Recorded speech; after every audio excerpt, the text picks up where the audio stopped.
Welcome to A Celtic State of Mind. I'm Paul John Dykes, and today I am joined by a very special guest for the first half of the Acsom Bulletin this Friday. So I'm not going to be sitting here on my own, chatting away for an hour, although I do miss that from time to time, and I think we should do it more often, where the commenters basically ask what you want, and I will run with the conversation. Yesterday, you may have noticed we had a Champions League winner. And we also had Simon Donnelly, one of the members of the team who stopped the 10 or won the 1, whatever way you want to look at it. And we're going to follow it up with another very special guest. This is someone who I'm pretty sure you will know very, very well. I'm going to bring him in just now. It's none other than Tony Hagerty. Welcome to the show. Tony Hagerty of the Celtic Way. You've come in. We're going to have a wee chat today, Tony. How are you keeping? I'm very well. There's a touch of the Brian Blessed about it, isn't there? Owen's alive. Well, Tony Hagerty is very much alive and well. And how are you doing? And it's good to be back. And hello to everybody. And thank you very much for inviting me on the programme. We'll appreciate it. Brilliant. The thing is, I am waiting for comments to come in and saying, where's the cupboard, Tony? Where's the wardrobe?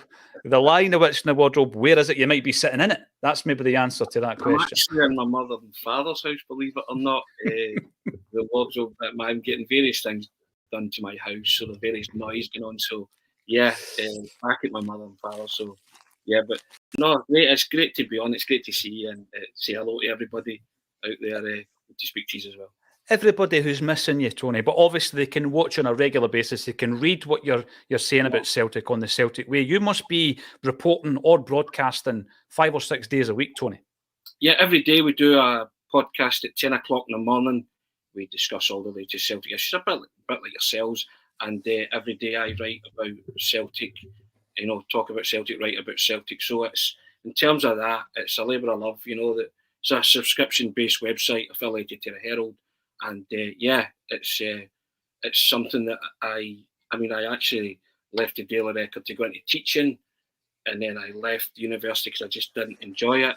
And I was presented with this opportunity, and I said, "What does it entail?" And basically said, "Watching Celtic football matches, writing about Celtic, and talking about Celtic every day." And I said, "Where do I sign?"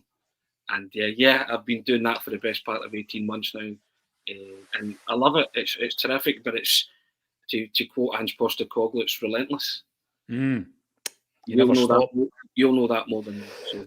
You never stop, Tony. The thing is, if I had said to you a couple of years ago when you were regularly on the Celtic State of Mind, write down for me, Tony, your dream job, you probably would have written down watching Celtic, writing about Celtic, broadcasting about Celtic. So I'm delighted that has come to fruition. 25 years to be an overnight sensation, though, one way or the other, either hit or miss, depending on what way people view. Yeah, something like that, yeah. You're right, because we did just last year, we did an unplugged session on the channel with a guy who I'd been admiring for probably the length of time you've just mentioned, about 25 years, Michael Head.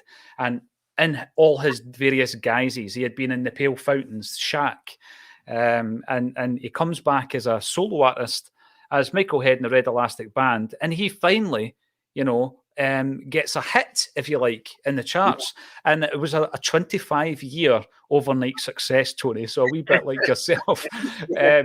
But you're at your parents' house. I know that when you're talking about your football tales, and that's obviously led you to write books, we're going to have a wee chat about that. We're going to have a wee chat about what you did in November time there. You went over to Sydney. You were part of that Australian journey and experience as well, and just where we are at the moment with Ange and all that. We're going to speak about everything, but I know that when you're talking about football and the passion starts to come out of you, and it's very natural, a lot of that is you talk about your old fella, you talk about sharing moments and emotions with your dad as well, and that's very important to you, isn't it?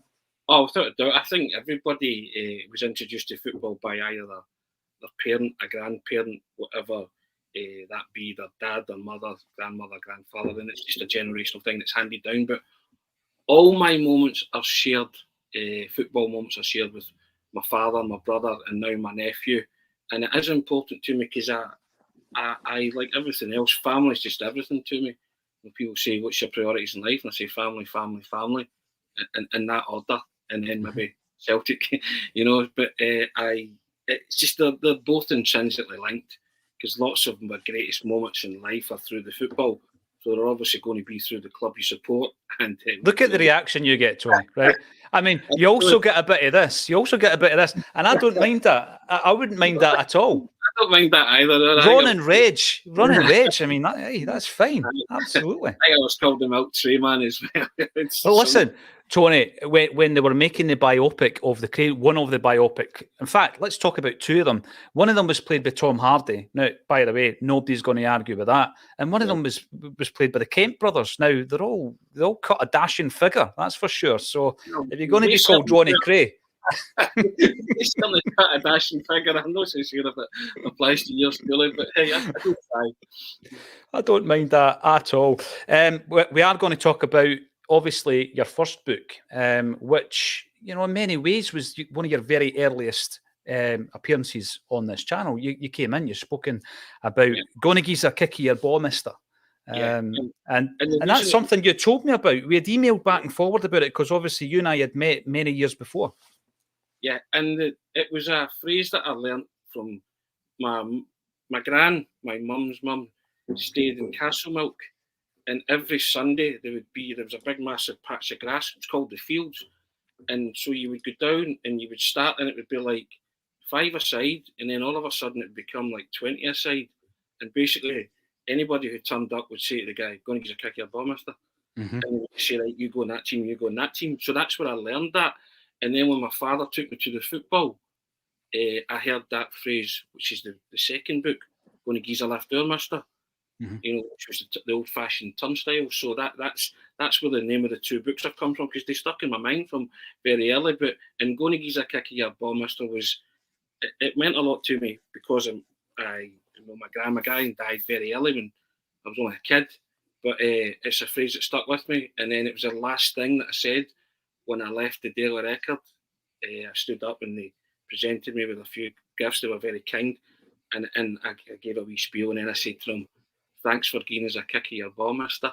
And that's the last thing I say. And walked down the stairs, and I got there was an old tradition in journalism where you were there so many years, you battered out with pots and pans, and they gave me that treatment, and it was really very touching, very emotional, very nice. And that was the last words I said, and I left the building. And and it stuck with me. And during the first lockdown, I was asked by a guy called Cliff Pike, who works for Hibernian TV. You maybe know Cliff.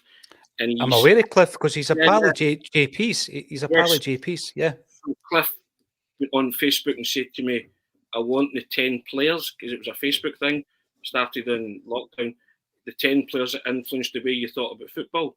But initially it was just a picture thing, so you had to put the pictures up. So I didn't put pictures up. I put pictures up, and then I was putting wee stories underneath.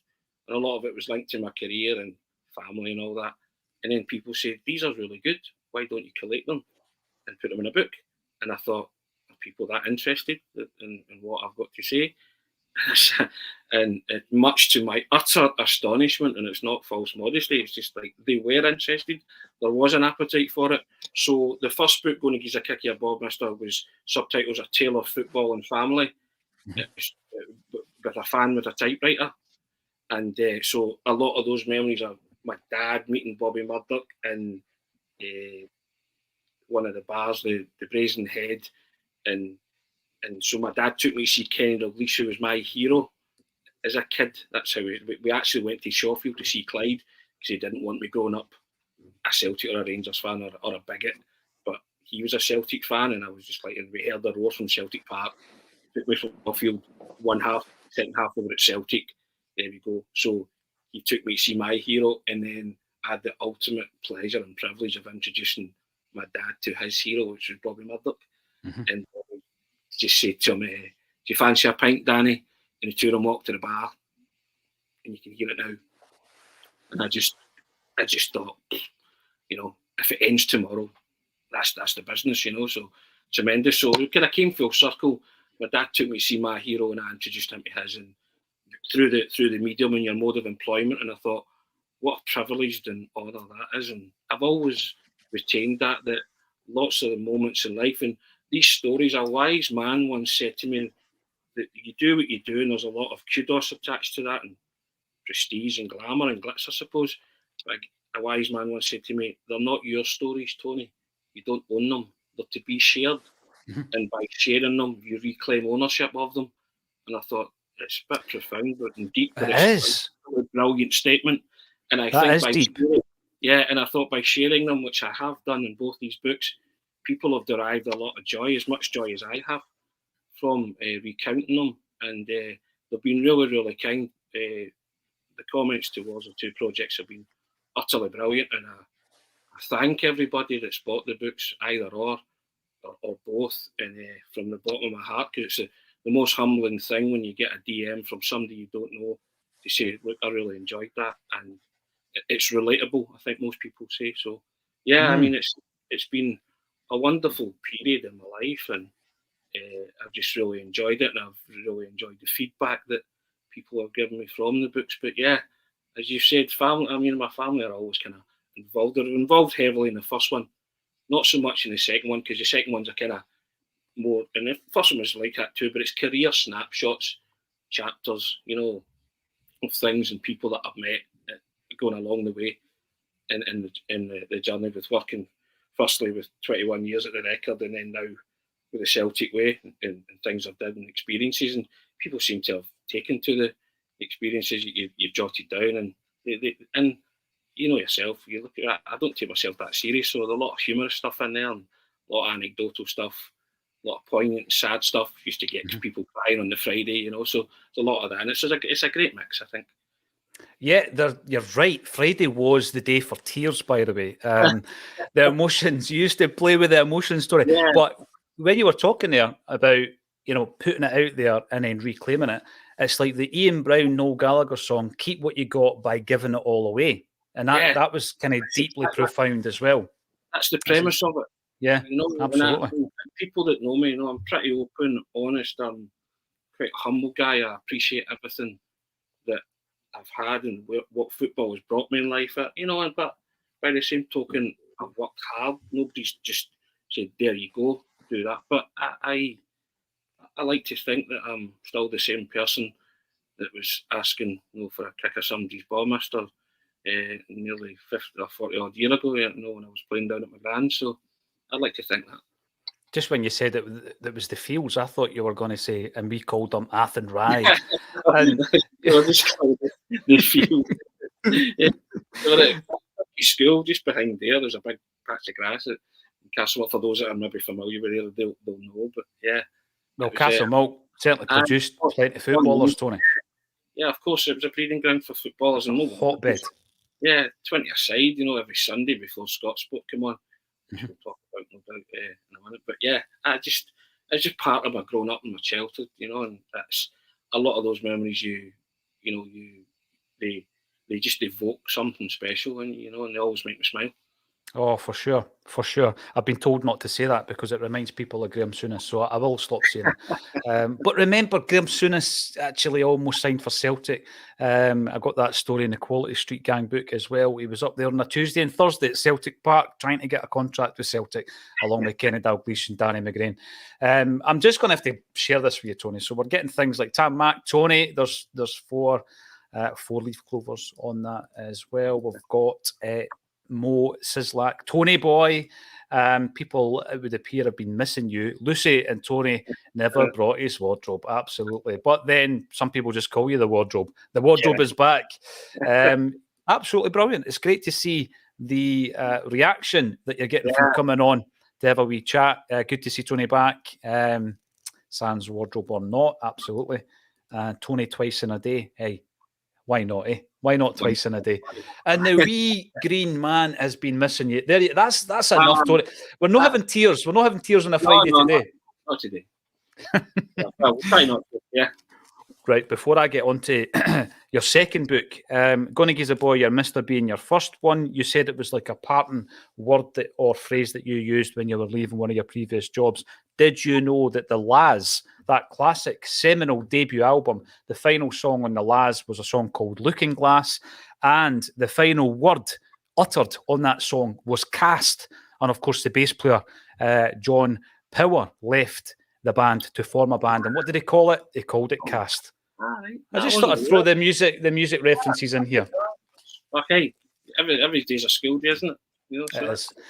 That's what I was saying to you, though, Tony, about the process of writing a book and doing interviews. And I know that obviously over the years you will have done hundreds of interviews. Is that things happen, they're historical fact. And if you want to write about Celtic or football, then you can find out what happened through archive materials, reports, other people's books, the bibliographies, all that kind of stuff. But I always find that the best way to try and find that wee nugget and make it that wee bit more authentic is to speak to people who were there. And often what happens is they say something that maybe no mentioned before. We actually got it yesterday from Paul Lambert. Yeah. He was talking about the 97 League Cup final. And he says, I don't know if I've shared this before, but, and at that moment you're on the edge of your seat, you're saying, brilliant. That's superb. Do you still get that buzz? Do you still get that buzz? I just get a buzz speaking to anybody involved in football. My enthusiasm for football will never wane. I even did a stint of TV commentary for Hamilton Accies TV, and I loved it. Absolutely brilliant and wonderful people doing wonderful things at a community club, and I gave them my total professionalism. They knew who I supported, but it didn't matter. I was commentating in Hamilton Accies every other Saturday or Sunday, and I was locked in. So you learn, and so just to be involved in football, but to speak to the kind of calibre of person I've spoken to, and doing it for a quarter of a century, you do pinch yourself, the people you've met. But you just say, when they turn around and say to you, do you know this? And you know fine well you don't know it. You just, you open your ears and you shut that, and you're just like, you just listen intently for however long they're going to say something. And Paul Lambert telling you that he asked to be dropped for the cup final and told them, yes, I mean, that's just gold, right? It's golden because, Michael Caine, not a lot of people know that, that kind of thing. So, when you get that moment, it's absolutely magic. And as a writer, it's priceless, because then you say to yourself, okay, right, how do I write this? How do I make this? How do I make this leap off the page and come to life? And that's the skill and art in itself, and you get a real buzz from that, and it never loses its ability to give you those great moments. For all the times you spent at a windswept Arbroath on a Wednesday night, there's a Paul Lambert moment, and I don't mind either or equally is, they're on an equal par with me, because just being involved in football is just magic. Mm-hmm. And the day I lose it is the day I'll chuck it. I'm still lucky to be gainfully employed and doing it for 25 years, and I'm thankful for that. I really am. Well, you shared a wee memory there about how it can come full circle with your old fella, going and getting a pint with Bobby Murdoch.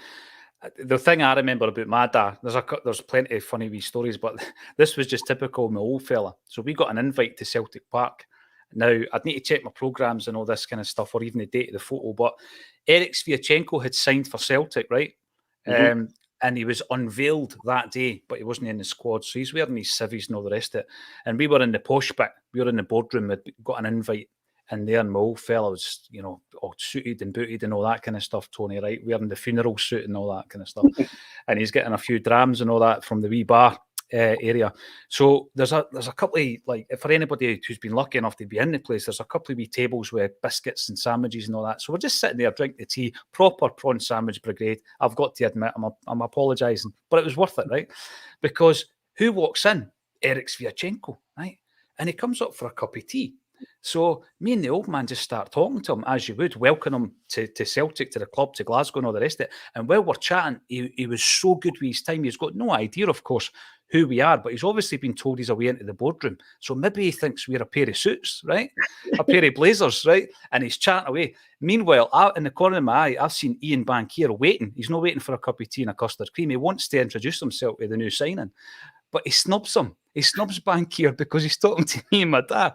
And I was just looking at my old man saying, listen, he's going to cotton on within 5 seconds. You're not a member of the football board of this club, right? But he didn't. And he just chatted away. It was brilliant. And I've got a great snap on him as well. Bankier was raging. And obviously, he's no longer at the club.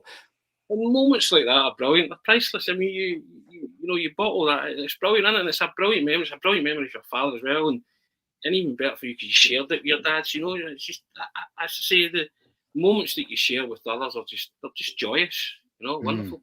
That is. And that's what going to the football is all about as well. Before I get into your second book, Tony, because we're going to obviously wrap up our chat around about the halfway mark, game of two halves and all that, and then I'm going to throw it over to the Acsom team to talk about this weekend's game and everything else that's happening in the world of Celtic, as we do. But I followed your journey to Australia. I followed your journey, hot dog or not hot dog, the whole bit. You're obviously all over the social media channels. I remember you saying months ago, probably when the tour was announced, I'm going to go to that. I don't know how, but I'm going to be there. And you did. Tell us about it. I mean, it was just wonderful. I get the chance to go. It was sponsored, and we went. And you know, what a trip of a lifetime. You know, I'm standing outside the Sydney Opera House at 6 in, singing a song for TikTok and all that. You know, because I said you're Scottish, and you know you can't come to Sydney Opera House and no sing a song. So I'd started that journey in Frankfurt, and I was talking about a horse with no name. So I sang a song about Ange to the tune of Horse with No Name. I can't remember the lyrics off the top of my head, but you know, it's on the TikTok if you want to ever look at it. And you know, and people just sort of got into it because I had to write a diary every day as well, and you know my travails, and it was tremendous. I just thought, what a way to follow your club to the other part of the world, and to be part of that, and to speak to Ange in his home country and how proud he was to take Celtic there, and to see all the fans. And you know, I got really friendly with a guy that played with South Melbourne alongside Ange, a guy called Stevie Blair, who's one of Ange's best mates, and you know, has since become a really good friend of mine. He came to the hotel and met me, bought me lunch. I just basically checked in, and then he did a TikTok video with me as well. Just it was a surreal experience, but no, tremendous, because you're thinking, I'm on the other side of the world because of Celtic Football Club. It was wonderful, and it was wonderful to just sort of stand there and speak to Ange. And Celtic were great. They put up players and stuff, and you know, the access was fine. The access was fine in and around the matches, so it was terrific. And to go and watch them play Everton and play, you know, in these stadiums in Australia was just magic. I mean, I was 3 tram stops away from the Sydney Opera House and the Harbour Bridge, and you're just thinking, this is all a bit surreal. And I'll tell you a quick story. I had the second last night because I went to the Everton Sydney Wanderers game, Western Sydney Wanderers, because they wanted me to do the whole experience. So my second last night, I went to the 24-hour restaurant that was on it was overlooking the Sydney Harbour Bridge and the Opera House, and I've ordered a steak and peppercorn sauce and think nothing of it. And there's a guy and a woman sitting, and the guy swings round his chair and says, "Tony Hagerty, you used to be in Acsom, didn't you? You do the Celtic way now?" And I'm like, "Yeah." And he's like, "I'm the last guy you expected to," you know, and Saudi Arabia, Argentina was on, and I was kind of focusing on that. And I went, "How you doing?" And he came up with, he gave me a big hug. He's like, "Love what you do." He's like, "This is my wife, she was Australian." He says, "We travelled up from Perth, Australia to watch Celtic." So chatting away to him for 15, 20 minutes. And then he's like that to me, "I'll let you go and eat your steak because it's getting cold." I said, "Thanks a lot, mate." Shuggy, I think his name was. And brilliant. And I was just like, that's just bizarre, you know, outrageous. And I go to pay my bill, and Shuggy's paid it. Brilliant. But Shuggy and his wife have legged it long before. And I was like to the guy, no, and the guy's like, your friend covered it. Brilliant. And I was just Superb. like, wow, you know, just all because he recognised you from Acsom and the Celtic way. And I mean, what do you say to that? You know, you travel to the other side of the world and people do that. They're just you know, and again, it's that humility thing, and you know, people are kind. It is humbling. It is so humbling. Yeah. It's humbling in the world. And I tried to find them. I was running about like in Egypt at like 10 o'clock at night, 11 o'clock at night, and I couldn't find them. But just to say thanks more than anything else, you know. Brilliant. Was that your first trip to Australia, Tony? It was indeed, yeah. So you're breaking new ground all the time. Oh, via, I think I went Frankfurt to Seoul, and then the way back Singapore. I got to see those airports as well, which were like kind of tourist attractions in themselves, you know what I mean? But the whole journey was brilliant. I mean, I was away 10 days, a day and a half travelling there and a day and a half back. And people were there. I interviewed a guy called, I think Al Murray, I think his name was. He was the president of the Sydney CSC, and it was just great. And they're, in their headquarters, they had all sorts of murals and all that. It was terrific, it's just a brilliant vibe and a brilliant trip. And if I never go anywhere else with Celtic, it doesn't matter, because it was special, really special. No, sounds like you're flying, Tony. But of course, we're going to talk about your second book as well. I remember you and I were on our way down to there it is. And by the way, I've got to say the link is underneath this video. The link to buy that on Amazon is under the video, Tony. So thanks very much. If you enjoy Tony's anecdotes, his stories, his insight, or even like Stephen, if you enjoyed the first book, then click on the link underneath. The second volume is out there. I remember we're on a train, we're going down to London year and a half ago, maybe a couple of years ago, and it was for the award ceremony, and you were doing interviews on the way down to the award ceremony. You're on the train, you're doing interviews, never switching off. It was brilliant. It was great to see. But we had a wee chat that day, because the night before you'd been out and about, I think it might have been the first time you had physically met Johnny, but that you've got a friendship now with Johnny Owen, who obviously he's an actor, he's a DJ, he's a director, he's a writer, he's a podcaster, a man of many talents. Tell us a wee bit about your friendship with him, how that developed. Well, Johnny did the Three Kings film me, and the Celtic we asked me to speak to Johnny Owen to sort of promote the Three Kings, and I said yeah, and you did it before as well, hadn't you? You'd spoken to him, brilliant guy. So we did a podcast like this for the Celtic Way, and we just hit it off. And at the end of it, he says, "I'm coming up to Glasgow. Do you fancy coming out?" And I thought it was one of those things that will never be arranged type thing, So. But sure enough, he came up to Glasgow, he got in touch, and I said, "Thank you for doing the podcast." I gave him a bottle of whiskey. I said, "Look, I was really kind."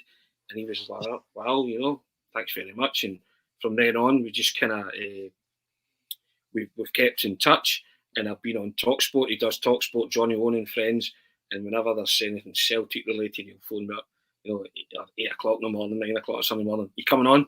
It's like, sorry, when? 10 o'clock? I was like, hey, okay, let me get myself squared up, that kind of stuff. And he's become a really good friend. And, and I may basically, because when he comes up, he always invites me out. And so I say to him, "Look, could you do the foreword for my book?"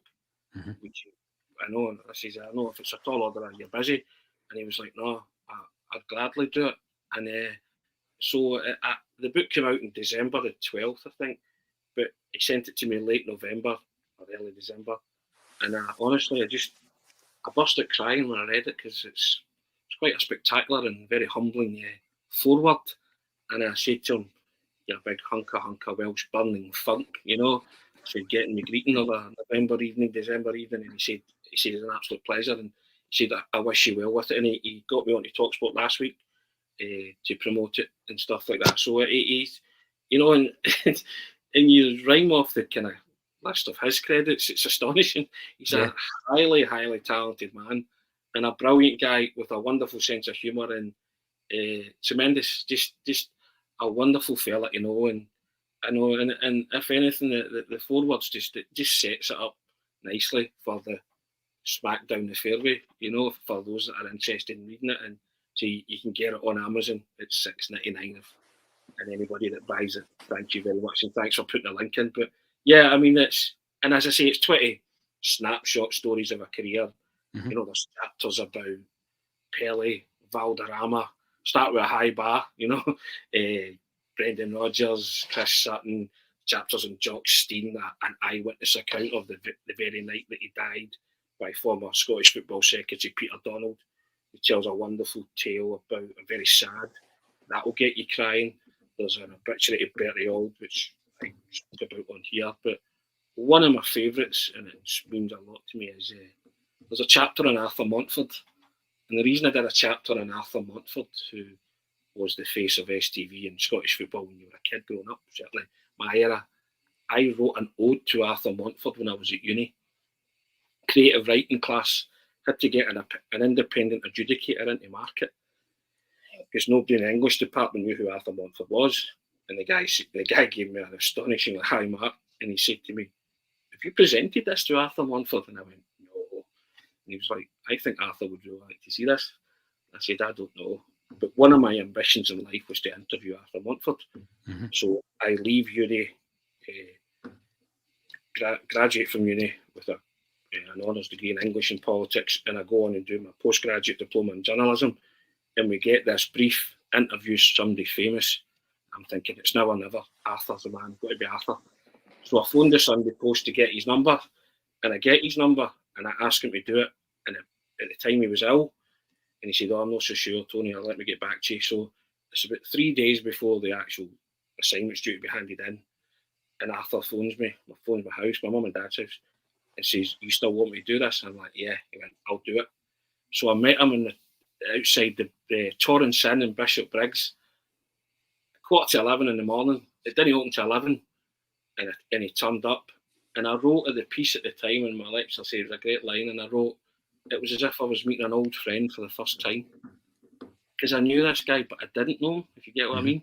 Mm-hmm. So he comes out the car, and I'm like, Arthur, get the sheepskin and the bonnet on, and just flannels, dressed like Arthur would. And he says, right, she says, if it's not open, she just come into the car, she'll start the interview there. But we never got into the pub because I spent the next 2 hours in his car. And it's one of the best 2 hours of my career, right? Just unbelievable, right? So in between, he's telling me about Anfield's 77 and all the Carnoustie, all these great places he's been and done. And his career's a who's who of 100 great sporting moments type thing. And so I've happened to say to him, I'm young, I'm 20 odds, 25 I think I was. And I've said to him, Arthur, I used to do an impersonation of you. And the fact that the ode to Arthur Montford was interspersed with that was the thing, it had all lines of his commentary, right, that I remember from growing up. Mm-hmm. He says to me, do it. And I'm like, oh, no, that way. I thought, why did I say that? And then I've just looked at the ode, and I've went, Glavin looks up, tries to win, there's a goal! And he burst out laughing, right? And he's like, this is how it's meant to be said. So he says it. And I'm killing myself laughing. And then he says to me, right, so the bits of commentary, he starts reciting them and then saying to me, you do it. Proven, Aitken, Macadam, goal, 2-2, right? That kind of stuff, right? So I'm in my element, this guy, and just the two are creasing myself laughing, right? And it came about because when I was a kid, St Bride's played Claremont. That was our local rivalry at schools football. And we played them in an important cup tie, and we gubbed them 7-3. It was kind of grass at the park was red ash, black ash, all the way down the middle, grass at the sides. And we had an ex-St Bride's pupil refereeing, and one of our players hit this shot, and there was no nets, so it just hit the stanchion and come back out. But it was well wide, right? I've shouted, goal! And the refs gave it, and they've all went absolutely mental, right? So at the end of the game, they're walking in, and somebody says, that was like a Scott sport moment. And I've just went like that. McLean tries one, a dipper, it's by the post, it's a goal, right? So everybody just burst out laughing, right? So that's where the kind of impersonation came from. And Arthur loved it. And then he turned around and just like Lambert said to you, he said to me, Tony, I'll tell you a story. I said, okay. He says, Scotland toured South America, right? Before the 78 World Cup, they toured South America in 77. And they go to the Maracana, right? Brazil, they played Brazil. But I think the night before, he's got the AAA, right? He's got to access all areas. So he's behind the goal, and Bobby Clark's in the goal. And he's annoying Bobby Clark. He's saying, Bobby, just one, just let me hit one, please. Bobby Clark's like, Arthur, you'll get me hung, please let me hit one. And so he says, Tony, I'm asking him to hit a penalty. It's like the Maracana, there's nobody in the Maracana. It holds 200,000 people, right? And he proceeds to say, Tony, he lets me do it. He said, so I start commentating on myself. Right? He's like, it's Montford, the kick of destiny. This will win the 1978 World Cup for Scotland. Come on, Arthur. Right? So he's telling us, and I'm howling, right? I've gone, I'm solid gone. And so he says, Montford shoots goal, sensation. Scotland have shook up the world, right? And he's, all that. So, oh man, I'm just like, freak me now, right? And he says to me, Tony, I've ran away in the Maracana, I've punched the air. He's like, and I'm screaming like a loony. He says, Bobby Clark's looking at me as if, what's the matter with this guy? He says, and I'm not caring. He says, in my mind, he says, Scotland have won the World Cup because he was really partisan about Scotland, right? And I was just like, oh man, that, you know, moments like that, just wonderful, right? And then he says to me, he says, do you have another copy of that poem? I said, yeah. He said, you sign that one, and I'll sign this one. So we swapped, and I shook his hand. I said, look, thanks. That was wonderful, right?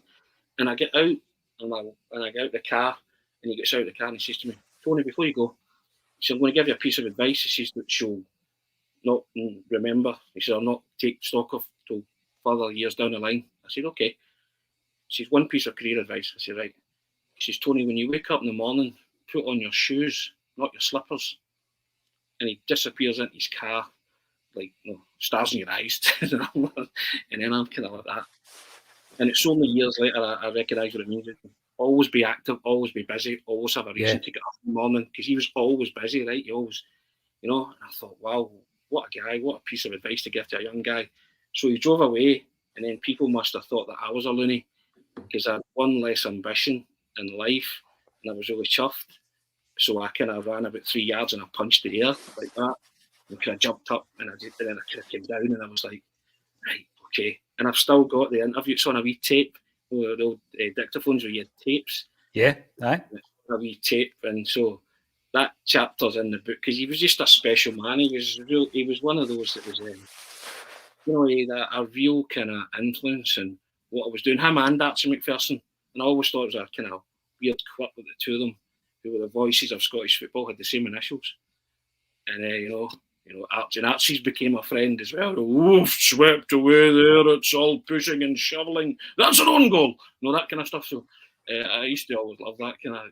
And you guys were beamed into your living room. You know, they were. We were spoiled, Tony. I mean, obviously, you know, they guys and then a few other voices that became known a wee bit later on. They, you know, they can actually transmit you back to the 80s. Oh, for me. Right. You know, when you hear them commentate or even speaking, and it was a massive part of watching the game. I don't think it's as special now. So many of them come and go, but and again, they guys were probably not archetypal. If you were to write down, this is what you need to be a TV personality, that was not it. No, but they done it so well. And the fact that because you know, football's saturation coverage of football now. There's not a big game that happens that you can't see. But back then it was 45 minutes on a Saturday night, 45 minutes on a Sunday. So these guys were special. They were special people, which is why I said it was like meeting an old friend for the first time, because I felt that I knew them, but I knew nothing about them, you know, and they were just special people, as you say, to a certain generation growing up. And I as I say, there's lots of chapters. There's a chapter on Sid Waddell. I met Sid Waddell at the darts. You know, people say don't meet your heroes, but I love the darts because of Sid Waddell. And it's just wonderful meeting a guy like that. And there's also a chapter on Jack Charlton, who spoke at the Football Writers Association dinner, and my brother's involved in that. And and again, another moment which you share with a member of your family. And I don't want to spoil, but if you want to read the book, fine. If you don't, buy the book. The link is under the video. Absolutely. Yeah, you know, and it's full of stories like that. I mean, another one was it fell into my lap when Celtic signed Massimo Donati, and I had contacted Andrea D'Amico, who was Massimo Donati's agent, on the Monday, and he said something might be happening. It got to the Friday, the contact had completely stopped. So the Friday night, I go out to the Bonnie Prince Charlie Bar in East Kilbride, and I've had a skinful. I've had about 8 Southern Comfort and lemonades. I'm half jaked, right? And I'm thinking, I phone him. So I phone him. And I'm waiting in the Italian answering machine message. And the next thing I hear is, yes, Peter, I faxed the £3 million transfer of Massimo Donati to Celtic, 4-year contract. And I'm like, keep talking, we'll keep talking. Right? So I just let him go on a wee rant. And then I've said, Andrea, my name is Tony Hagerty from Daily Record newspaper in Glasgow. I no speak of the English. And he hangs up, but he didn't realise I speak of the English. So I've phoned Jim Traynor and I've said, Massimo Donati signing for Celtic. He signed 4-year deal, £3 million. And he's like, Tony, where are you now? And I'm like, you dealing up? I said, I'm in the Bonnie Prince Charlie Boozer in East Kilbride. he shouts down the phone, "No more drink, you'll need to write this." He's like, "You're anywhere near your house?" I'm like, "Nah." He's like, "No more drink." So I'm like, "Okay." He's like, "I'll phone you back." I'm like, "Okay." So 10 minutes, he phones me back and he's like, "You're spot on." He's like, "Many have you had?" And I'm like, "About 10. He's like, "Right, sober up and write this." I said, "Okay." I said, "I'll write it." He says, "Are you able to?" I said, "I'll go into the copy tasters and dictate the story down the phone." Yep. Celtic, sensational smoot for Italian, 3 million, AC Milan, former AC Milan, Massimo Donati midfielder, all that stuff. He's like, "Right, fine." And then he says to me, "But your punishment for bevying is put my name first on the exclusive." You're having a laugh. It's no danger. And he's like, "No." He says, "An exclusive by James Traynor and Anthony Hagerty." I was like, come on. And sure enough, the back page of the record, when Massimo Donati signed for Celtic was by James Traynor and Anthony Hagerty. And I was a bit annoyed at that, but then I thought, well, he got it kind of copper bottomed.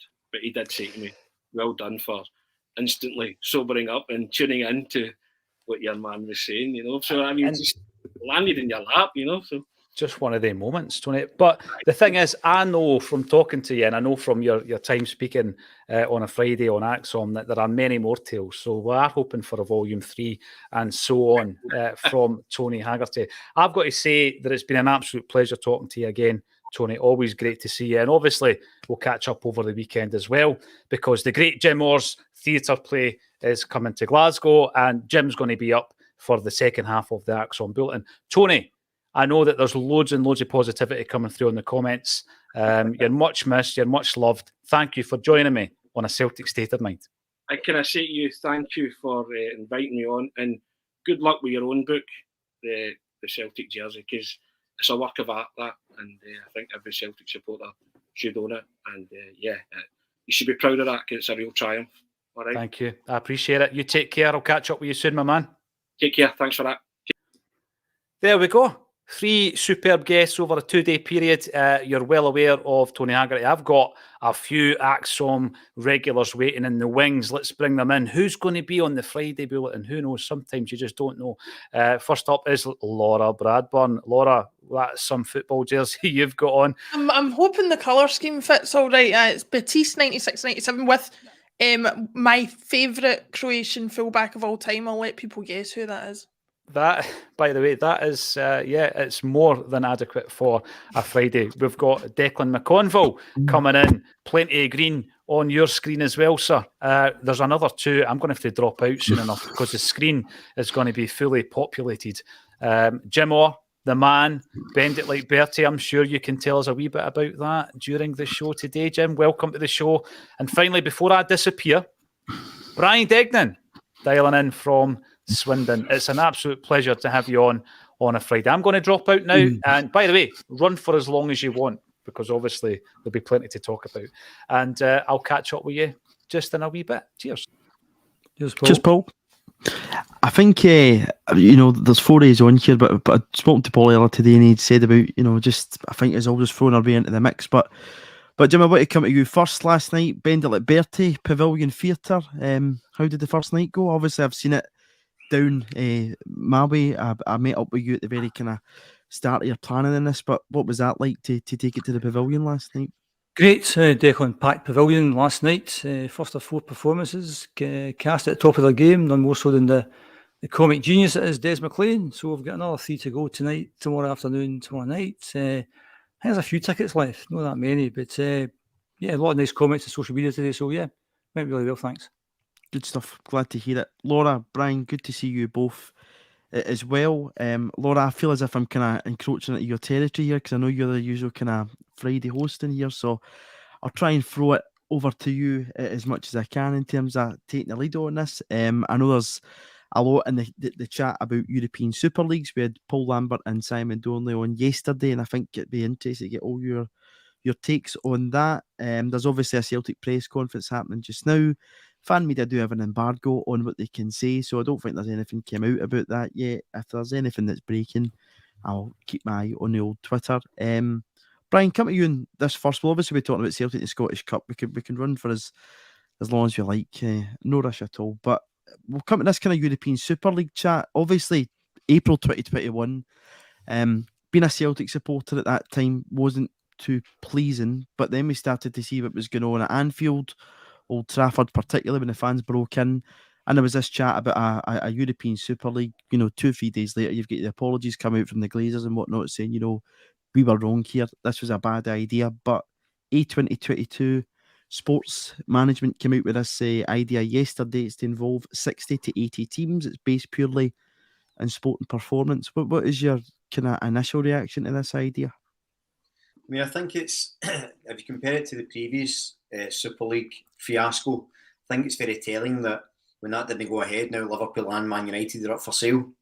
So I think it's very clear who was pushing that agenda and why. In terms of Celtic having a place in this thing, it's initially you sort of go, well, no, I don't want us to be part of this sort of, super wealthy, super rich contingent of things. It takes that sporting aspect out, but it depends how they structure it.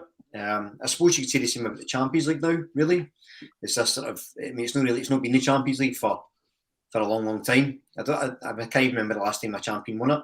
So it's probably Madrid, but it's the fact is it's this sort of, it's not really football in a lot of ways anymore. It takes that thing in it. I don't know how much I want Celtic to be part of it. That being said, obviously, if there's a business opportunity, you can imagine they probably will.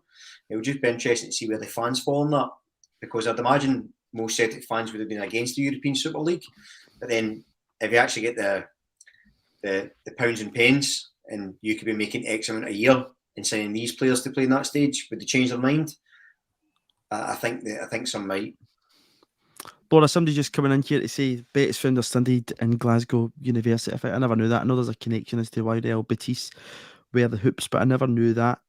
Laura, the SPFL kind of, it wasn't an official statement. They had spoken to the Daily Record, and this is what they said. They said, we've seen today's statement from A2022 Sports Management, which is seeking to replace UEFA's Champions League with a new European Super League. Our understanding is that the Court of Justice of the European Union will be ruling on UEFA's decision later this year, and we await the outcome of that case with interest. It doesn't seem at this point in time as if the SPFL are saying, a complete no. That this one seems to kind of be floating a wee bit more with teams in this, and a lot of people do have a distaste for UEFA. As Brian rightly points out there, it's called the Champions League.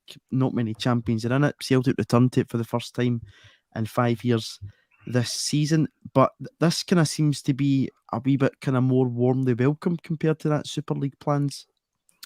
Yeah, I don't really know what to make of it until we get more information on it. I think the main thing that my thoughts are on the whole thing is, if it's something that is a slightly different structure to the Champions League that allows more teams to compete at the highest European level, but we still have the domestic element of football, then I would welcome it a little bit more. I'm not really interested in Celtic becoming part of a closed off European league that is only us playing against other European teams or anything like it, because I don't think it's Celtic if that happens. It might be a team playing their home games in Glasgow in green and white, but I think part of Celtic's history, a massive part of Celtic's history, is playing other teams from Scotland, and that's the way I would like it to remain going forward. But you've got to be open to all these opportunities and ideas, because at the end of the day, it's the only way the club's going to survive.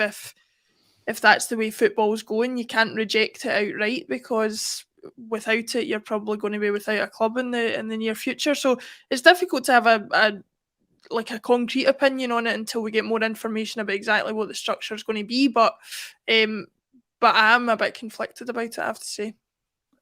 Jim, 60 to 80 teams seems a hell of a lot. Jamie Young's coming in the comments here to say 80 club league, how they're going to pull that off.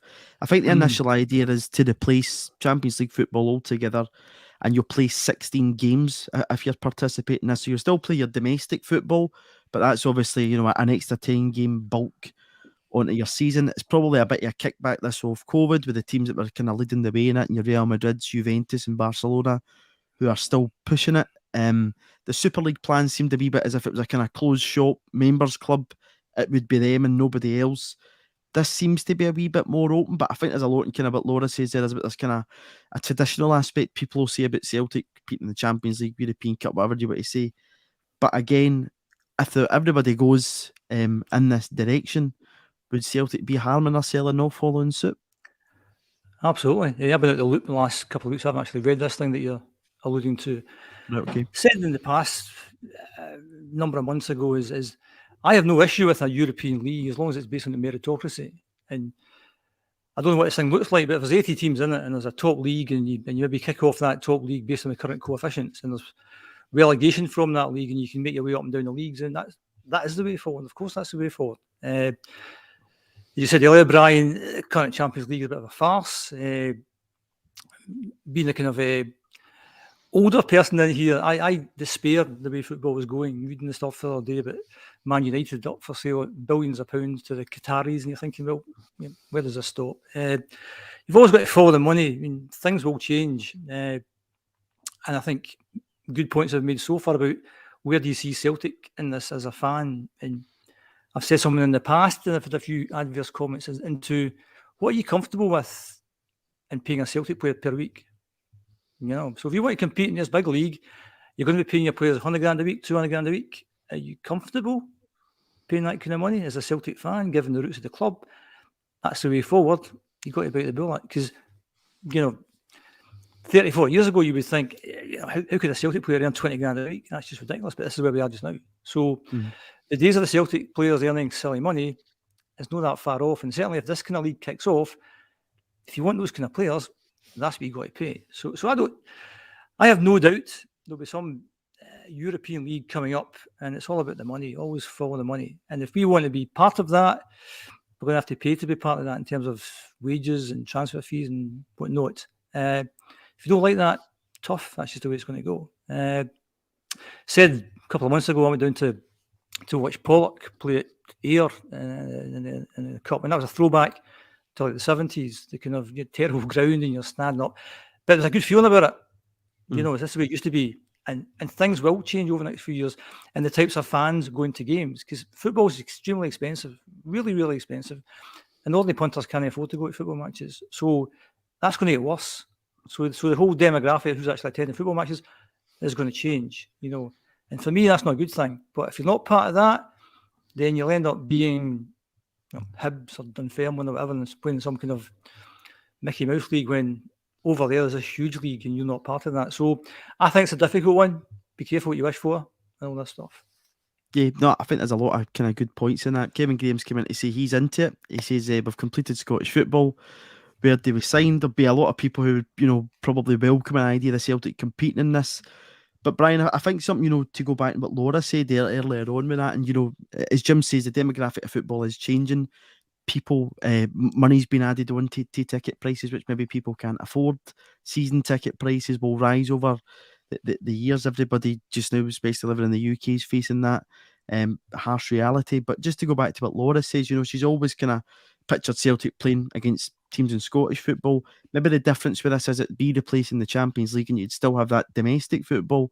But again, just kind of looking at the overall picture of it, if Celtic's to go into a competition like this, we already know the riches, I think, of the Champions get about £40 million. If this is going to even increase that revenue coming in, what does that mean for the rest of the teams in the league? So it's an interesting one, and I think so. There's two ways of looking at it. I mean, if I was part of the Celtic board or the sort of executive team, then I'd be saying absolutely you need to go this way because it's a business at the end of the day in a lot of ways. And I always think you've got the sort of the football and the romantic aspect that Jim's talking about, like Pollock and Ayr playing versus the sort of corporate side of it. And essentially, football is always going to evolve, right? But you look at teams like Man City in 100 breaches of financial fair play and all that stuff, and it's just I don't know if I want the club to become a sort of. It's hard to say. I'm not saying I don't want European football because obviously do you want European football every year? It depends what form that takes. And if it becomes a sort of super elitist, Saudi-owned plaything, that's not Celtic for me. So it really depends what form it takes. I think it would be naive to suggest we wouldn't take part in it. It just depends how it affects the club, what it looks like longer term. So there's a lot of unknowns. But I think with you have a sort of ideological battle versus the business battle, and that's where the decisions will lie. It becomes really difficult in that because, of course, as you say, Brian, you need to keep your fan base happy, but at the same time, business decisions are always kind of the number one, which is the kind of harsh business of football, if you will, and at times decisions are made, that fans don't agree with. We've seen that with this 2 years ago. And it'll be interesting to see what comes of it. But because, Laura, as I said at the top of this when we're kind of starting to chat about it, people say that UEFA's for too long now ruled the roost on things. A lot of people disagree with UEFA decisions and stuff. Countries that are allowed to play in the competition, countries that aren't allowed to play in the competition.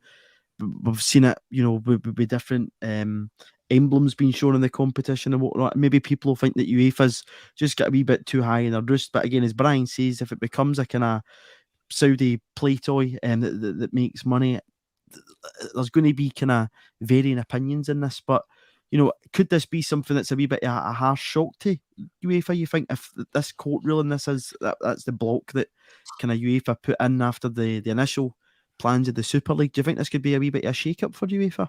Listen, it will be a shake-up for UEFA if anything comes of it and they lose the monopoly over football that they have in Europe anyway. FIFA having the monopoly over world football. But the important thing to remember here is you can have all the problems with UEFA and the way that they work that you want, and there are plenty to be had, but there are no good guys in this situation. The people who are coming to take over and to put forward this other option have their own motivations, which are perhaps no more morally correct than anything that UEFA had. At the end of the day, it all comes back to people trying to make money and people trying to find ways to make the most money that they can. So just because anything new that comes isn't UEFA doesn't automatically make it better, I don't think. And like Brian said, if you start talking about the potential involvement of the Saudis or the Qataris or anybody like that, it takes on a whole different spin. We've seen how that's affecting people's attitudes and opinions in the golf world with Live Golf and all that kind of thing, and it just makes it all very morally ambiguous, and you kind of just find yourself thinking, I wish I didn't have to think about this. I wish I was just watching 22 guys on a pitch kick a ball about, because that's all I'm really bothered about. But as for UEFA specifically, they'll be panicking the more momentum that this picks up, because they're going to lose their monopoly that they've had for so long if it does go through.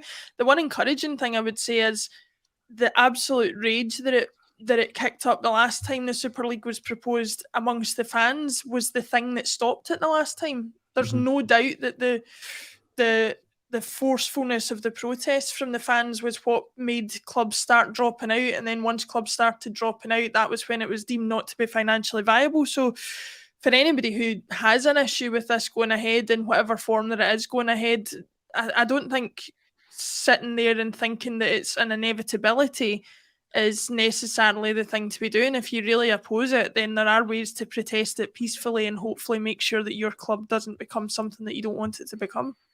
The other thing, we passed to Jim just on that, this might replace the Champions League as we know, but it doesn't mean it's not replacing UEFA, right? So they could essentially form their own Super League and say to teams like your Real Madrid, Bayern Munich, whoever, you just stay as part of the Champions League and let them have their Super League, which would be like maybe the conference. So it may not have the glory and the sort of the money behind it that would have anyway. So it could be the case it might just be a normal, fairly even playing field league, which would be good. So again, we don't know what that's going to look like longer term. Aye, and as you say, Brian, the big clubs, if they can get them on their side, it then becomes a wee bit more difficult. If UEFA's saying to a couple of them, come with us, and then you've got E2022 Sports Management saying, come with us, which would likely be kind of, your Real Madrid, Barcelona, they two are the ones leading the way. A lot of people say, for Barcelona, certainly, that this is an obvious thing for them to try and make money because they're skint. Laura, you said about watching 22 guys on a football pitch. That's what we're doing tomorrow. We'll leave the Super League chat for another day. For it was worth kind of covering there. Jim, I was surprised in the last round of the Cup against Morton with the team selection that the manager came out. I don't expect you to remember the 11 on the park that day, but we had the likes of Kyogo, Aaron Moy, Joe Hart in goals, Alistair Johnson all starting for us. Only a year ago, we played Raith Rovers in the Cup. It's a game that kind of always sticks out for me in Ange's tenure. I think we won the game 4-0, and he's that clip, and he's absolutely roaring at a player to stop passing the ball back. We're not taking anything lightly. I don't think we've ever really did that during Ange's time. I would expect a pretty strong team tomorrow again. But what's your thoughts on that? Because obviously the first part of the season we saw a lot of rotation. We're playing Champions League football. We're going Wednesday weekend. But just now, with only one game a week, I'd expect probably another strong starting 11.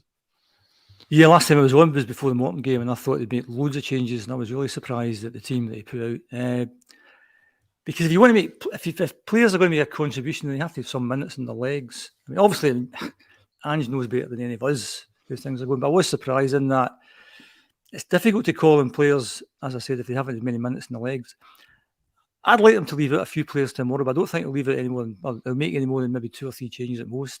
I like Joe Hart to get a rest.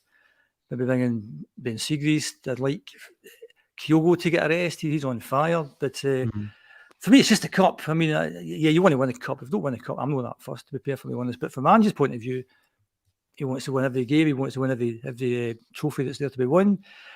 Leaving out Kyogo and giving O a chance again. He's only had a few minutes, a big chap, so it's kind of can't make any judgments on him. I think that's an ideal game to play him. Home game, big crowds. It's not a league game, so it's not as intense, I think, as a league game would be. Maybe leave Hagerty out. He's been, for me, the best player of the season, but he's maybe shaded the last couple of games. He's given a wee rest. Maybe give David Turnbull a game because he's scored a few goals in the last few games. So I'd like to make more changes than that, but I think if he makes those 3, I think that would kind of do for me. Yeah, that would do for me tomorrow. That's a fair shout. We've reading Stilian Petrov yesterday, who he believes has been the best player under Ange at Celtic, Israel Hagerty, which is high praise indeed from somebody like Petrov. But Brian, the team in the last game, I mentioned a few there. We went against Morton. Joe Hart goals, back 4 of Johnston, Starfield, Kobayashi, Bernabe, midfield, and McGregor, Moy, Turnbull. Up top, Abada, Maeda, Kyogo. Even kind of going for that Livingston game into the weekend there against Johnson last weekend, it was only, I think, one change in the team. And always kind of when you're looking at an Ange team, you're thinking, right, okay, a winger's played 90 minutes Wednesday. That means there'll be a change going into this game at the weekend. There's not really been that. I think I would agree with Jim's shout. 2 or 3 changes, probably max, is what you're expecting here. Whereas before, as I say, that kind of first part of the season, it was wholesale 5 or 6 changes. Of course, we've made a mistake already this season against St Mirren, making too many changes.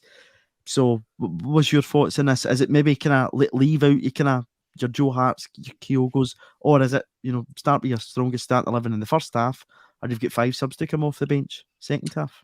That's actually exactly my thoughts. I would start with I would let Turnbull come in for Hagerty. I agree with Jim. I think Turnbull's earned it. I think was it 4 goals in 6 appearances or something off the bench. I mean, he's playing his way into the team. I think it benefit him. What would be interesting, I don't think there will be many other changes. However, what they should do, and what I hope they do, is if we're comfortable going into the second half, say, there's no reason to not change. I think that's the only thing. Sometimes we've been very comfortable in games, a couple of goals up, and I think, give Law a chance. Stick him on at the back. Maybe give O a full half hour instead of 10 minutes at the end, stuff like that. So I would probably like that to happen. But the reality is, it's always that conversation, isn't it? If he plays, I see a team of youngsters, in one hand they're playing for Celtic, they should be good enough. But if they get beat, then it's a massive gamble. And how does that affect them? I get the impression Ange is a wee bit hurt they never won the cup last year. I think he would want to set that straight, especially given Europe. Maybe not making the inroads in Europe we'd have expected. So I think strong team, maybe a bit of rotation up front, but that'll be it. Laura, there's a point there, I think, in David Turnbull that's quite interesting. It comes from the interview John Kennedy did during the week, and he was talking about, that 5 sub rule, how it's been to Celtic's advantage. We, of course, all believe that we've got the best squad in the league. And in terms of that, it allows us to bring on, 5 quality players at any given point. We tend to do that. But he was basically saying whether a player's coming off the bench for 5 minutes or 45 minutes, they've all got a chance in this team to show to the manager, I can do something.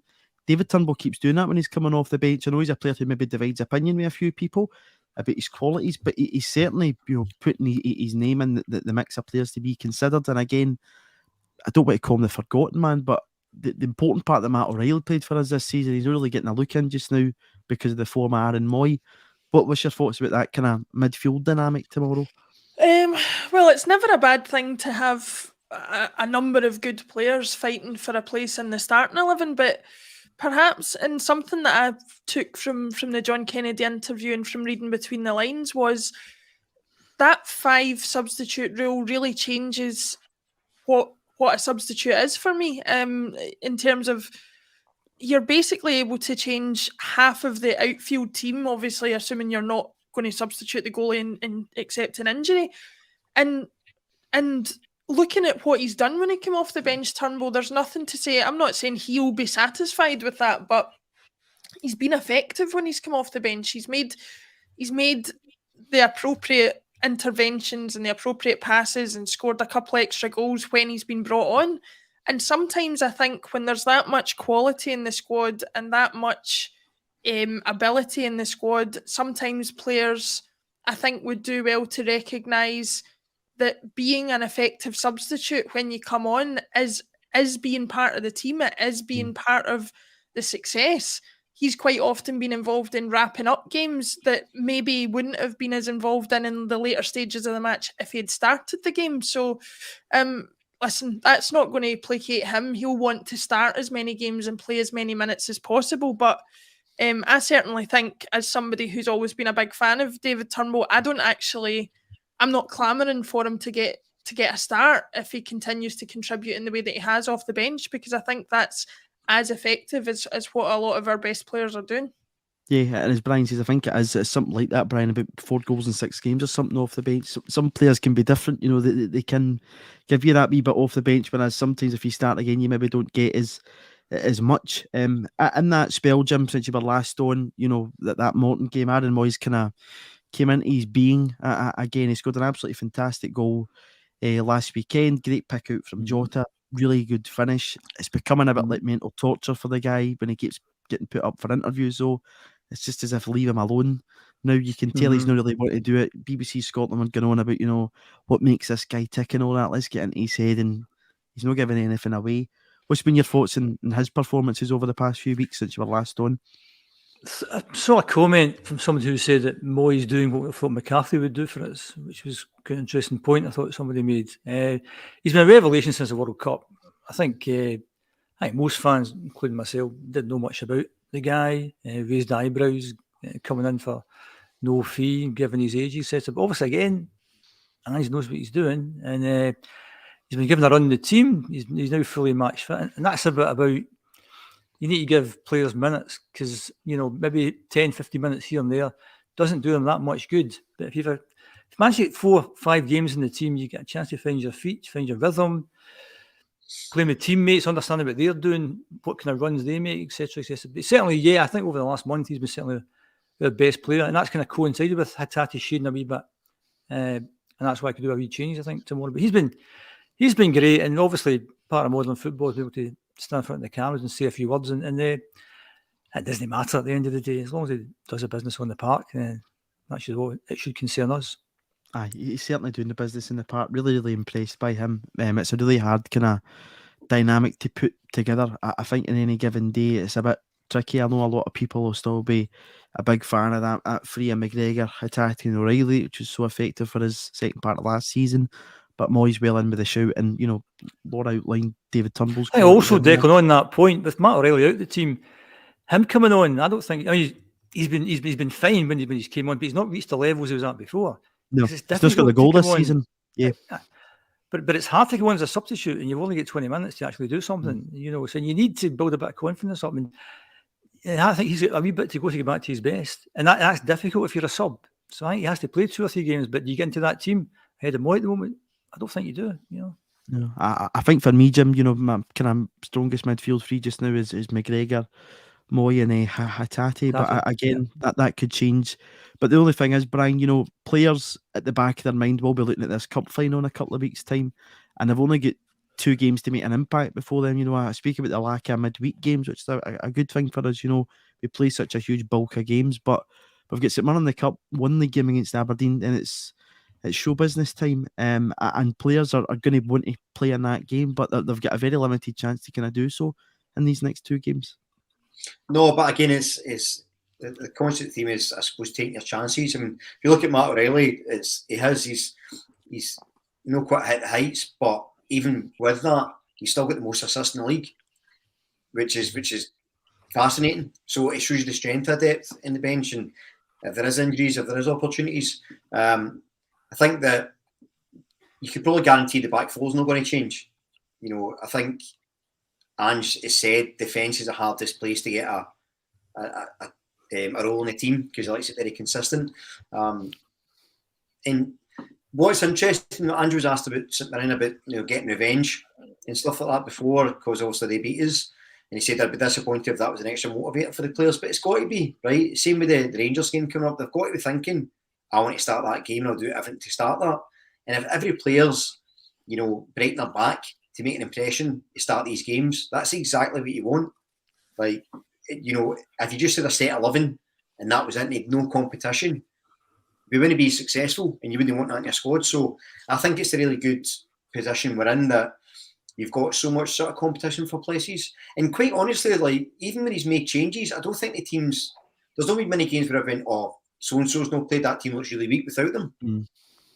I think even when O'Reilly dropped out and Moy came in, or if they've changed sort of wingers and stuff, that I think the system and the way of playing is so strong, and the squad's fairly consistent, that even when he makes changes, there's not a huge drop off either way. So I suppose it's a very long-winded way of saying I'm quite relaxed about it, to be honest.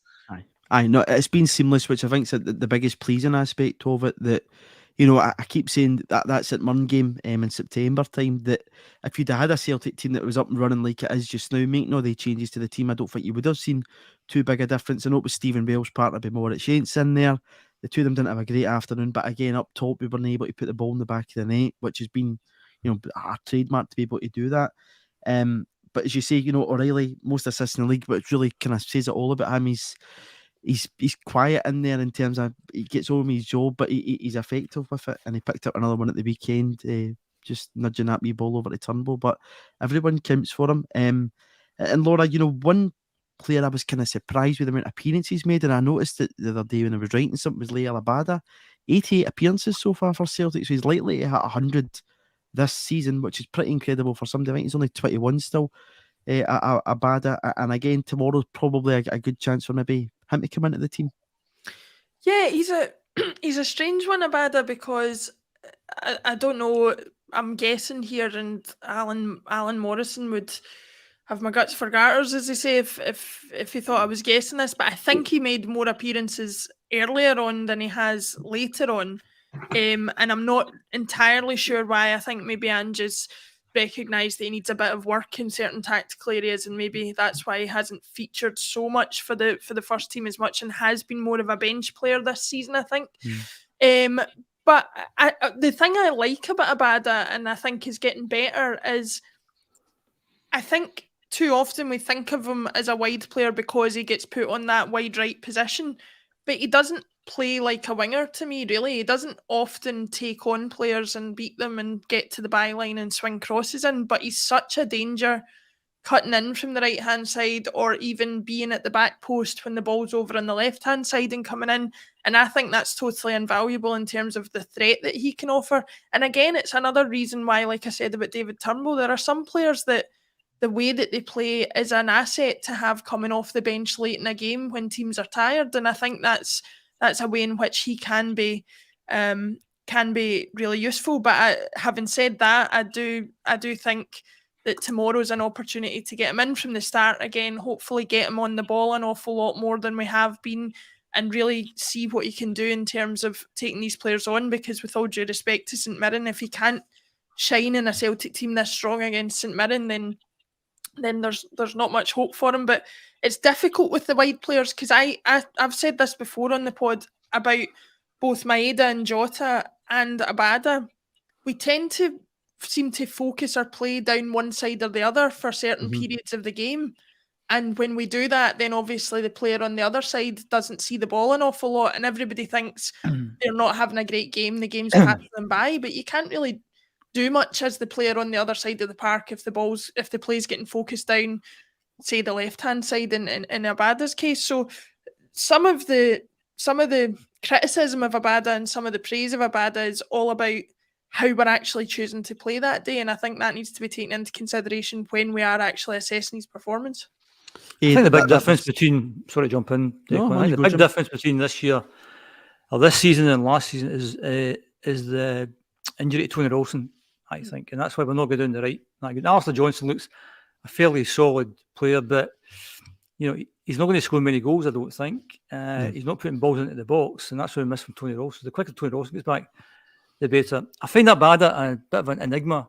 I think he's an instinctive player. I think he'll know where to go, so he goes there and the ball comes, he scores. You give him the ball to his feet, I don't think technically he's as good as he could be. He doesn't beat a man. He's a good pace, he'll get by people, but give him a ball, give him time to think. He's nowhere near as good as if you don't give him time to think. And he's an instinctive player. The guy I'd love to see playing the right-hand side is Haksabanovic. That's the guy I'd like to see. That's my front three, would be Haksa, Kyogo, Jota. That's the three I'd like to see moving forward, because I think Haksabanovic would offer more. You can't argue with Abada's contribution, but again, Haksabanovic is not somebody who's had 3, 4, 5 games in a row playing in one position. Jota's better than the left, albeit Maeda's been fantastic this season, but Jota's our guy on the left, Kyogo's our guy in the middle, and I'd love to see Haksa get a run of 4 or 5 games, because I think he'd be a revolution. And it's almost as if Jim are kind of trying to accommodate that now, because you're seeing Maeda plays so much on the left-hand side, which means that Jota has to play that right-hand side. I know there's an interchange a lot with the wingers, but no, I'd agree that Jota looks a far better player when he plays on the left-hand side. But again, you can't underestimate what Dyson's did for us this season. But Haksabanovic is an interesting player, because if you remember right, going into that kind of winter break, World Cup break, that he scored the last goal before it, the winner against Ross County. He'd won November Player of the Month. I know we'd only played a few games in November. And then there's an injury. He's not really, there or thereabouts. The team, I'd like to see him kind of build up his minutes, because again, he's one of these players that can come in for the wing. Something you're probably talking about, Laura, there. And we know he can play as a 10, and he'll come into that bit of play, which again gives us something extra, because when you're creating overload in there with the inverted fullbacks, it's just too many bodies in the middle of the park, and teams just can't cope with it. But one thing I was going to say there, Laura, you're talking about play being concentrated. I noticed that on Sunday, Dyson was in acres of space, and we were continually go down the side of Jota. So be interested to see what happens. But Abada, I just found that kind of astonishing. He played 54 times for us last season, 34 this season. He's actually played, you're right in saying he played probably more for the bench, Laura, but he's played in every single league game for us this season, which again talks to the strength for the 5 subs rule. But he's an interesting one that I think's always, he's not forgotten about, but when you think back to the big moments, going against Rangers and whatever else, he's in and out, or he's always kind of there or thereabouts. But he's one we'll kind of look at and see. I think he's one who's still got a bit to go in terms of development. I'd agree with Jim. He's a bit of an instinct player, but again, he's made a fantastic contribution. And we look back last season, you could pick any number of players. Yakimakis as well. You said without Yakimakis, we don't win the league. Without Abada, without Kyogo, so he's made a fantastic contribution. I just think he's instinctive. That's all. I mean, so many good players. It's difficult. It's difficult. Which is a good thing to have. So no, absolutely. And even one, Brian, you mentioned Bolson Lawwell earlier, but you get Kobayashi in there, who's played twice for us. He started the last game against Morton in the Cup. It could be a chance again to see him, just kind of in terms of his fellow compatriot and Tomoki Iwata. He was talking in the press the other day about, the standards been really, really high at Celtic, and all the other players having something he's not got at this point in time, and saying that he knows he needs to work really, really hard to get to that level of play. For Iwata, he's still on loan. It's very likely that we will sign him in a kind of similar deal with Dyson. He's a player that obviously the manager knows well. He was MVP in Japan last season. But where'd the minutes come for Tomoki Iwata? Because you'd probably be thinking the Cup's a good opportunity for him. But again, you don't not play your captain, do you? Well, I suppose if you could always rest Tati and move McGregor forward. That would seem an obvious sort of thing, because I think McGregor's always going to play if he's fit. I think he's a real leader, and I think I've said before, I don't think he's been our best player this season, but I think he's the one player who we're a different team without. I just think he always offers us something different, especially defence and attack. So I think you could do that. You could slot Iwata in and move McGregor forward. It's interesting just listening to Jim and Laura talk about the wingers. So just in terms of Jim, you were saying about Abada. I think you could probably apply that to Maeda as well. It's just that Maeda was harder off the ball. Yeah. And I think that's why, to Laura's point, I think play tends to be concentrated because the dynamic seems to be traditional winger, say Jota, Kyogo, and then your sort of second striker / not quite winger, Maeda or Abada. And because I think Ange was talking midweek about formations, and he said, well, if you look at our formation at any time, we've almost always got at least 2 attackers in the box. So if you look at when Jota pulls wide, where he's going to dribble in or cross, Maeda tends to come in at the back post, or flip side to be Abada. So it's almost like a second striker more than a winger. But I agree with you, I'd like to see Haksabanovic. But I suspect you would see Haksabanovic in Maeda or Haksabanovic in Abada. I don't think he plays quite the 2 wingers. Forrest is probably the one that's the compromise there, because he can kind of do both, right? And that's why I think, you might see him tomorrow, actually. Maybe him and Haksabanovic would be good to see. Yeah, he's always in the mixy, Jamesy, and he's on target, I think, for that 500 club. So any appearances for him, I think, are welcome at this point in time. But it's great that we've got so many different options in there. There's plenty of players to choose from to put them into the side. So, but we'll see how that goes. Laura, just kind of, the overall of this, I think there's probably a point in that it probably did hurt a wee bit last season not actually getting the Scottish Cup. We've got a cup final again in the League Cup to look forward to. Hopefully, we again pick that bit of silverware up. But, everything seems to be just kind of coming nicely together for that. But just in terms of the Scottish Cup, it's always a trophy I really like Celtic winning, just due to the tradition. The Celtic kind of being brought up in stories. My dad getting along to the 85 Cup final and the 100th Cup final, which I was listening to a story last night, was watching the telly. And Jim, you'll probably remember this, better than any here. And he said that during COVID, he was watching old games, and it was Scotland 86 World Cup, and Strachan, obviously, he gets a goal against West Germany, I think, in that competition. Yeah. And he says, watching the game back, he says, I never realised how good Roy Aitken was in that game. He says, so I'm sitting, he says, I get the phone out and I phone Big Roy up, and he says to him, he said, big man, he said, Gordon Strachan, aye, what is it? And he says, you were absolutely outstanding in that game.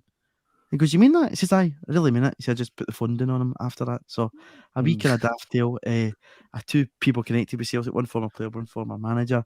Brian, I know you need to head off at this point. We're not going to go too long because I know everybody's been wanting me the hard act to follow Tony. So we'll let you jump off at this point in time. Cheers for your contribution. Jim, just in terms of that though, with Celtic in the Scottish Cup, it is always kind of that old traditional tournament. As I mentioned, I'm an old man with 85 and Frank McGarvey scores a winner, or Maka in 88 and whatever else. It's always a competition that you like to see is in the final, and it's always a showpiece spectacle at the end of the season. And it used to be sunny cup final day, but it seems to be wet nowadays.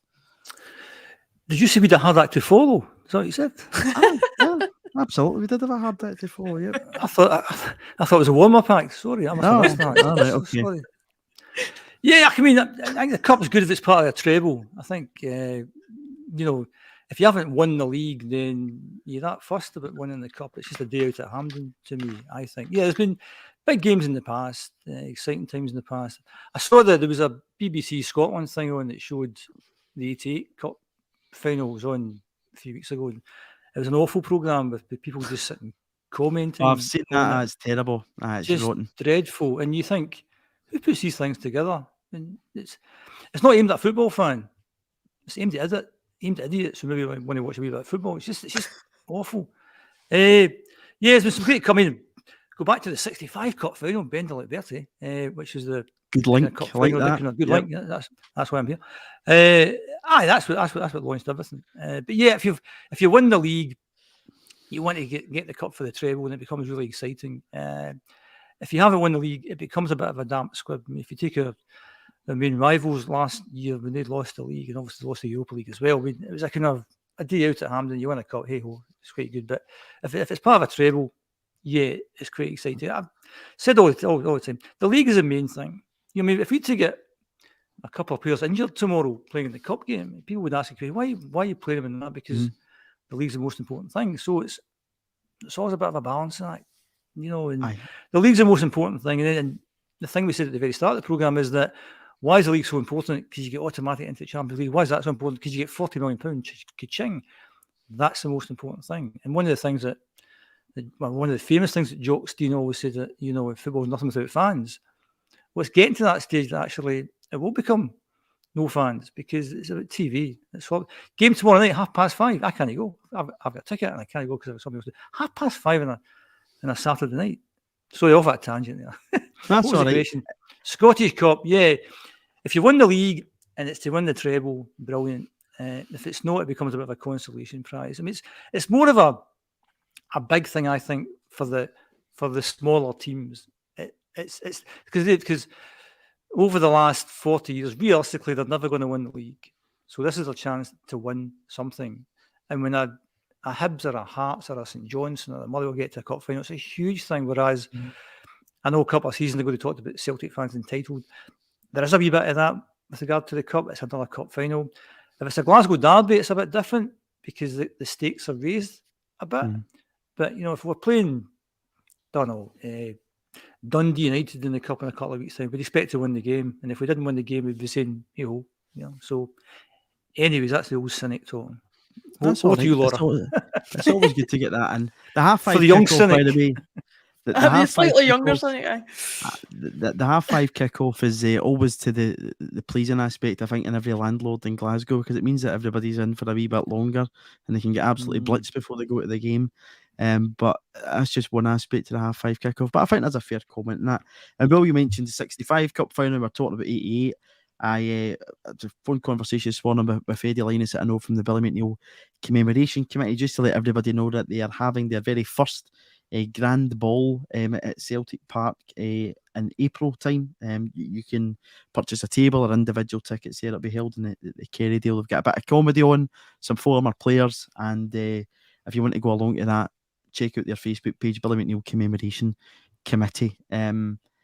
But, Laura, just before we kind of wrap up, everything is coming together just now. We hit 25 games in the league at the weekend against St Johnstone. We know this is a different competition we're going into here.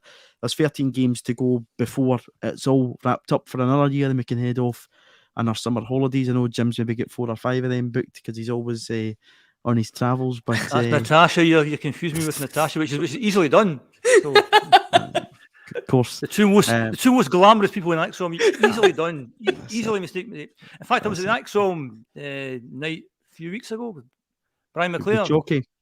Brilliant night. I met Natasha for the first time. So there was all these say thanks to all the people who were there who came up to speak to me, which I think because I was next to Natasha, maybe that's why they were turning to me. Good night, but it was a really good night. So, and Lawrence was there as well. So there you go. Did you buy you a drink? No, but get along to the next one, which is coming up soon. Tom Boyd's major plug. So there you go. Major plug. But as I say, Laura, 25 games, so 13 to go before it's all wrapped up. The bulk of the fixtures before the split, I think it's 8 games, 5 of them at home, 3 at away. We're in a really good position just now, and it's just about continuing that momentum, getting into St Mirren tomorrow. Yeah, listen, some cliches are based in truth, and the old football cliche of winning's a habit is one of the things that you just need to remember, that whether the cup is the priority or not, winning in the cup's not going to do us any harm in terms of the league either. So I'm sure that'll be Ange's message to the players, and hopefully we can follow through in that.